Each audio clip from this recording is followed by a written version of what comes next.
የትም ቦታ ላይ ስትሄድ ከሰዎች ጋር ስትገናኝ በሆነ ሚዛን ላይ ያስቀምጡሃል። አንተን ከፍ አድርገው ወይም ዝቅ አድርገው ማየት እንዳለባቸው ይወስናሉ።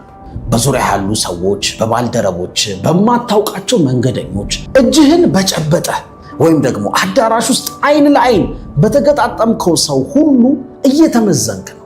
ምን አይነት ሰው ነው እያሉ ነው። እናም አብዛኛው ሰው የማይጋፈጠው መራራ እውነት ይሄ ነው። በዚህ ስውርና በማያቋርጥ ሚዛን ላይ ሰዎች አንዳንዴ ዝቅተኛውን ቦታ ይሰጡሃል፣ ይንቁሃል። ክብር ደግሞ በቃላት የሚገኝ ስጦታ አይደለም። ክብር በኃይል የሚገኝም አይደለም። ክብር በስሌትና በውሳኔ የሚገኝ ነው። ጸባይህ፣ ሁኔታ፣ ውሳኔዎች፣ ንግግርህ፣ ዝምታ ሳይቀር በየሰከንዱ በሰዎች እየተመዘነ ነው። ሰዎቹ በንቃት እያስተዋሉ ላይሆን ይችላል። ስለ ራሳቸው እያሰቡ ይሆናል። በውስጣቸው ግን አንተን መገምገማቸውን አያውቁም። እናም ራስህን በቅንነት ከጠየቅከው ክብርህን የምታጣባቸው ቅጽበቶች አሉ። ብዙ ስታወራ፣ ብዙ ስታብራራ፣ ለነገሮች ፈጣን ምላሽ ስትሰጥ፣ ስትቸኩል፣ ስትቅለበለብ፣ ተቀባይነት ለማግኘት ስትጣጣር፣ እነሱ እንዲወዱ ስትጋጋጥና ሳታውቀው ሰዎች እንዴት ሊይዙህ እንደሚገባ የምታስተምራቸው ደግሞ አንተ ነህ። ግን ትልቁ ለውጥ የሚጀምረው እዚህ ጋር ነው።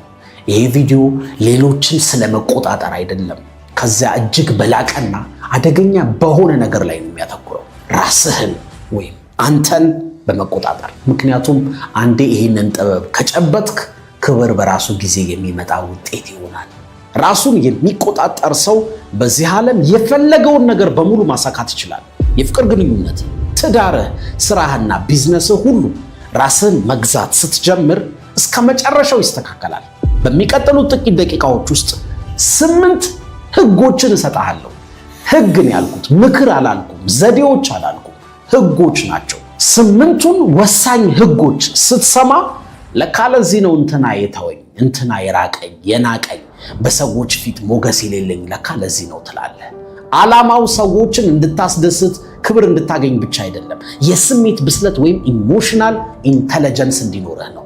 በታሪክ ውስጥ እጅግ የተከበሩ የሚፈሩና የሚደነቁ ሰዎች ሲመሩባቸው የኖሩትን በስነ ልቦና ሳይንስ የተረጋገጡ የኃይልና የመከበር ህጎችን እነግርሃለሁ። እነዚህን መተግበር ስትጀምር የሆነ ነገርህ መቀየር ይጀምራል። የናቁህ ዝቅ አድርገው የሚያዩ ሰዎች ቆም ብለው ያስባሉ። ንግግርህን የማያደምጡህ አክብረው እንደ ባለስልጣን ያደምጡሃል።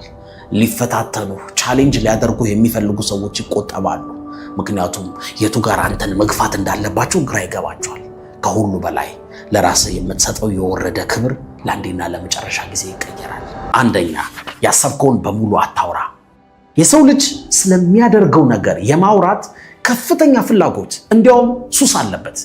አዲስ ንግድ እኮ ልጀምር ነው፣ ሰውነቴን ልቀይር ነው፣ ያው ስፖርት ልጀምር አስቤያለሁ፣ ይህንን ስራ እኮ ልለቅ ነው፣ ቢዝነስ መጀመር አስባለሁ።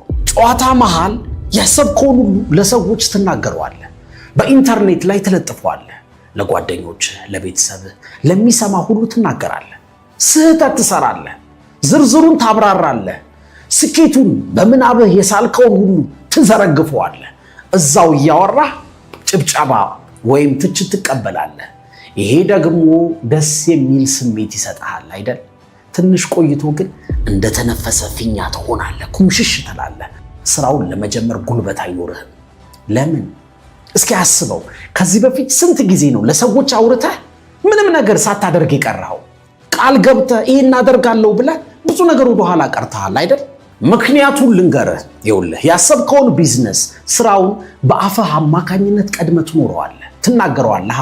አይምሮህ በመናገር የሚገኘውን ደስታ ወይም ዶፓሚን ያገኛል፣ ደስ ይለዋል። ስለዚህ በመስራት የሚገኘውን ደስታ አይፈልገውም። ምክንያቱም በወሬ ኦልሬዲ አግኝቶታል። የመስሪያ ጉልበትን በአፍ አውጥተህ ጨርሰሃል። በኒውዮርክ ዩኒቨርሲቲ የነርቭ ሳይንቲስቱ ወይም ኒውሮ ሳይንቲስቱ ፒተር ጎልዊትዘር ያደረገው ጥናት እንደሚያሳየው ማንነትህን የሚገልጽ ግብህን፣ ዓላማህን ስትናገር፣ ለምሳሌ ሰውነቴ እንዲስተካከል ስፖርት ልጀምር ነው ስትል አይምሮህ ግቡን ከወዲሁ እንዳሳካው አድርጎ ይመዘግባል። አሳክቶታል ብሎ ያስባል።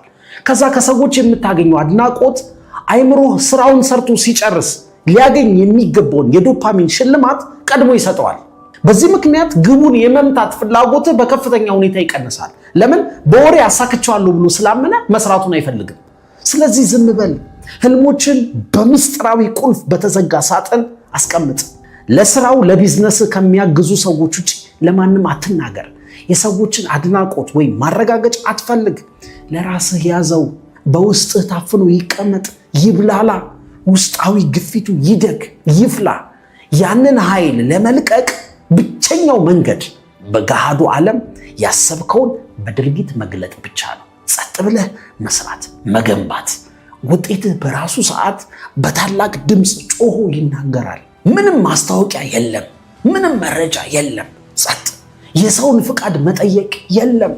ውጤቱ ብቻ ባልታሰበ ሁኔታ እንደ መብረቅ ብቅ ይላል። በዝምታ ተንቀሳቀስ።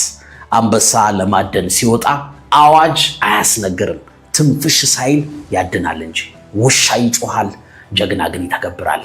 አንተ ደግሞ ጀግና ነህ።